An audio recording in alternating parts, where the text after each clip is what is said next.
there guys, DMO73 here, bringing you another feature match for the week.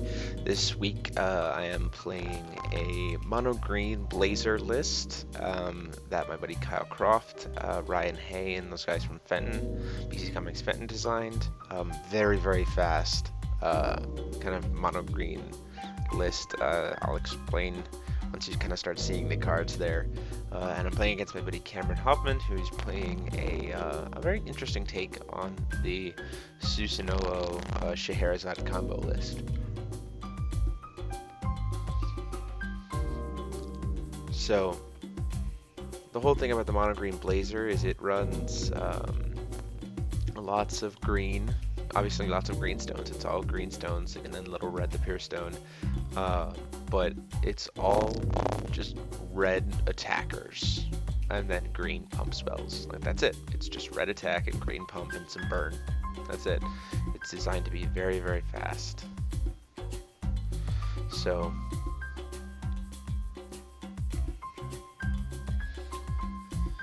Cameron gets that first stone, grabs the mood jar to set up his combo, and then passes to me.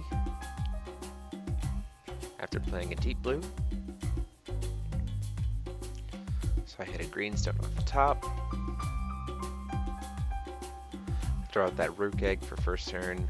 If I'd had a Cthulhu, I would have immediately done the, sacrificing to get Cthulhu and start putting some damage on board, but unfortunately that didn't happen.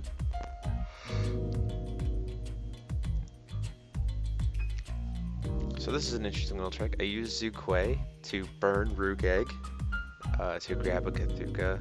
Oh, I think I just had to grab a Lancelot. Yep, grab a Lancelot and swing in for 400. Cameron thunders it in response. I pass the turn.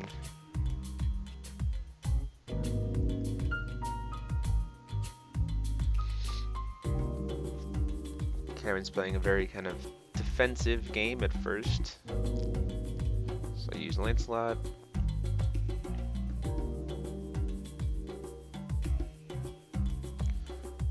Just swinging with Lancelot. Then flashes in a feasting to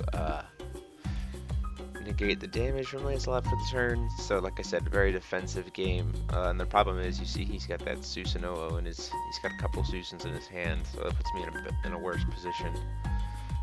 Because now I've left him a target to be able to turn into a dragon.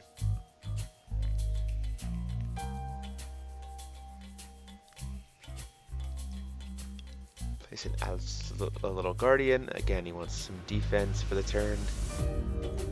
Use Evolution of Limits during the upkeep to pump up, to attempt to pump up Lancelot to 13/13, but he uses Keen Sense to stop it. He doesn't want me getting all that extra bird damage in. So I use 3, and I play that new card from Twilight Wanderer. It is it's beastly attack, so what it does is I get +3, it gets +6/+6, and then it can, if it gets the same kind of effect as like Amino Habakiri, but in response, he just banishes Alice's little guardian, so it negates all the damage. So again, another turn of not getting any damage in, which is not looking good for me, because he's starting to get to the point where he's going to be able to start playing Susanoo almost every turn, and you see he has 2 in his hand, so this is not looking good for me in this game 1. So there he goes. He turns Lancelot into a dragon. Taps 3, plays Susanoo. Doesn't have the Amino Habakiri, thankfully, but he is able to kill my Lancelot and deal 1200 damage to me. And pass. He could have done that a turn earlier because he did have the feasting to be able to generate will. I don't know if you remember that or not, but this is still, I mean, it's in a good position for him to be in. He's still got a blocker up. He's got Susan. He's got another Susan in his hand. So I play Lancelot.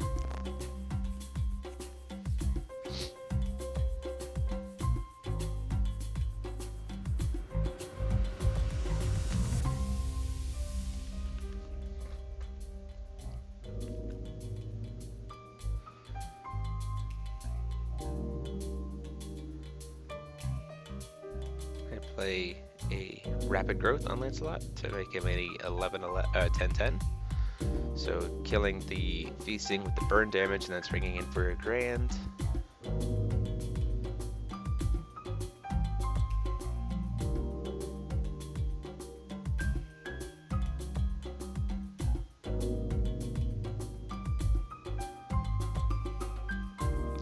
Deciding whether or not I want to push in for more damage at this point, because I know that Susan's a problem. I don't know that he's got a second Susan in his hand, but you see I have that split heaven and earth in my hand, so in my mind I'm thinking if I can just push him low enough, I can burn him to death with split heaven and earth next turn in a simple attack.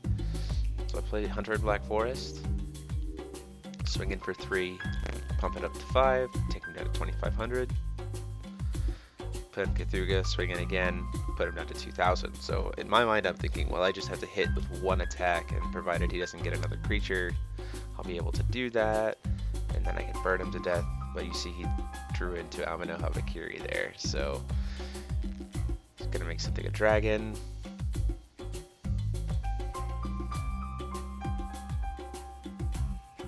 Susan with Amano Habakiri, and at that point I just know that I'm dead. So I say, let's go to game 2.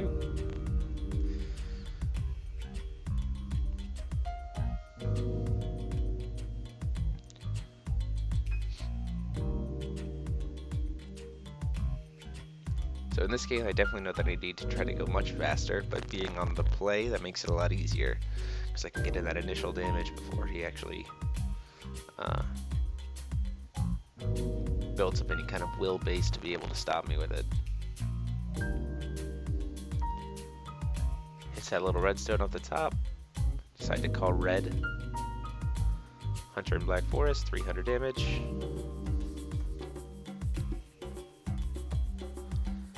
He already has that Amano Habakiri in his hand, which is not good for me. I just gotta kind of hope to hit the... He didn't grab Moonshard off the top, so he's gotta kind of hope for it. So 300 damage from the Hunter. Another Hunter for another 300 damage. Putting me down to 31. Like I said, I'm trying to go very, very fast this game to put him inside burn range as fast as possible. So there's that Susan. Plays out an Akashic Record, which is very interesting. So during the upkeep, I use Evolution of Limits to pump up one of my Hunters of Black Forest to 900. Play another Evolution of Limits to make the other one 900, and then I make him a 1300. So there's 13 damage, putting him down to 18, then 9 damage, and I actually go ahead and decide to pump up to 11. So already down to 700 life.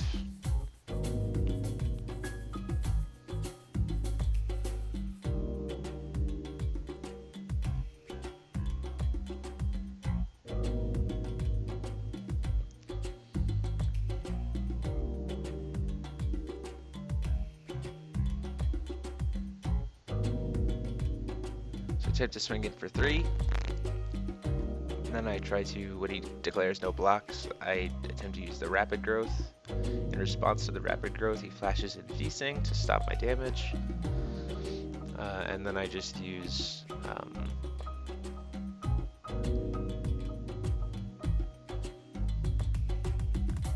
the Beastly Attack to make it so that I have an Amano Habakiri on a 9/9 strength, and so there's nothing he's going to be able to do to stop it. So I win that game, and we go on to game 3.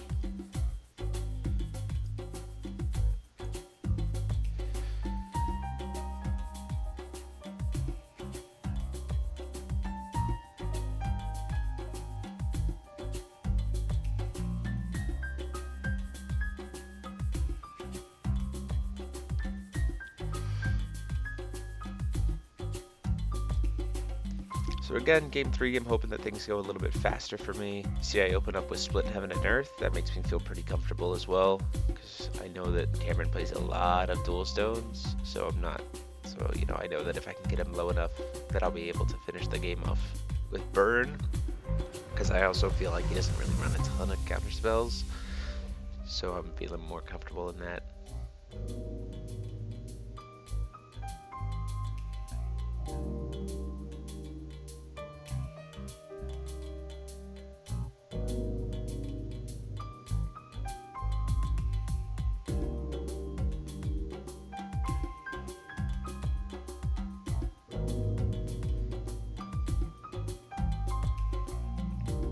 grabs a blue redstone, so I don't really necessarily quite know why he is grabbing these different stones rather than just setting up his mood start turn 1 every single game. But I assume there's some kind of method to it. So during my upkeep after he passes, I burn him for 500 with Thunder. Throw out a Hunter in Black Forest, swing in for 3. Incarnate into Cthulhu, swing in for 5. So again, lots of damage very, very quickly. I don't want to give him a chance. I think at this point I do have double split Heaven and Earth in my hand.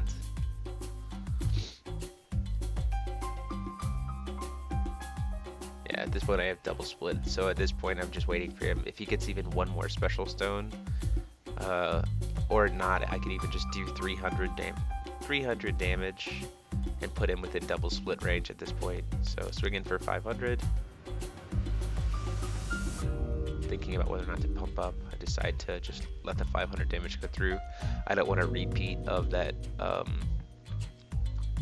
effect with feasting. So I'm pulling a Lancelot. He has the feasting in his hand, and I think he's thinking about whether or not I was going to pump it up. So again, he declares no blocks, and I just let that happen. And I play a Root Cake as well, and then during my end step, he plays 4 Seeds to draw 2 cards. Again, it really doesn't matter though, because he's got 1600 life left, and I have 2 splits in my hand. So now he's going to take 1200 for each split. So unless he has a counter spell next turn, he loses. But he's also going to contend with a lot of damage on board too. So it's pretty much over at this point. So he passes the turn to me, assuming he thinks I'm going to try to swing in a lot. So I activate Split Heaven and Earth. He has no response to it. He's thinking about whether or not he could do something about it. So he says he has no response, and so then I just use the second Split Heaven and Earth and call it good.